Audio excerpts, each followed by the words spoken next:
तर मित्रांनो, तुमच्या सर्वांचं स्वागत आहे मैदानपर्यंत यूट्यूब चॅनलमध्ये. तर आज आपण या व्हिडिओमध्ये पाहणार आहोत की आपल्या सर्वांचा लाडका द्वादशीमध्ये केसरी बकासूर आपल्याला नक्की कोणत्या मैदानामध्ये पळताना दिसू शकतो.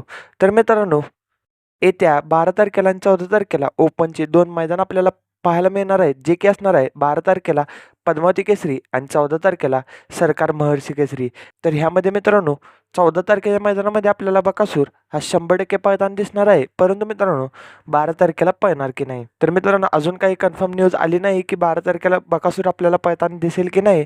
तर नक्की 12 तारखेला कोणतं मैदान आहे? तर मित्रांनो, 12 तारखेला भव्यदेव पद्मावती केसरी ओपनचं जंगी मैदान आपल्याला आंगरेवाडी येथे पाहायला मिळणार आहे. तर ह्या मैदानामध्ये प्रथम क्रमांकाला 1,21,000 रुपये बक्षीस आहे मित्रांनो. तर ह्या मैदानाचं लाईव्ह प्रक्षेपण आपल्याला STCला या यूट्यूब चॅनलवर पाहायला मिळणार आहे.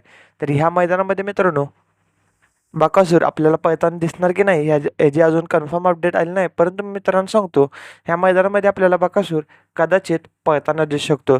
कारण मित्रांनो, घरचंच मैदान आहे, त्यामुळे ह्या मैदानामध्ये आपल्याला बकासूर पळताना दिसू शकतो. त्याचबरोबर मग 12 तारखेला पळाल्यावर 14 तारखेला दिसणार की नाही? तर मित्रांनो, 14 तारखेला देखील आपल्याला बकासूर सरकार महर्षी केसरी 1.5 लाखाच्या मैदानामध्ये पळताना दिसणार आहे. तर मित्रांनो, त्याचबरोबर तुम्हाला प्रश्न पडला असेल की आता आपल्याला स्वर्गवासी रणजित निंबाळकर सर यांचा घरचा साज म्हणजे सुंदर आणि सर्जा एकत्र दिसणार की नाही? तर मित्रांनो, येत्या 14 तारखेला सरकार महर्षी केसरी ओपनच्या 1.5 लाखाच्या मैदानामध्ये मित्रांनो, आपल्याला हा जोड पळताना दिसू शकतो. म्हणजेच मित्रांनो, आपल्याला सुंदर आणि सर्जा एकत्र पळताना दिसू शकतात.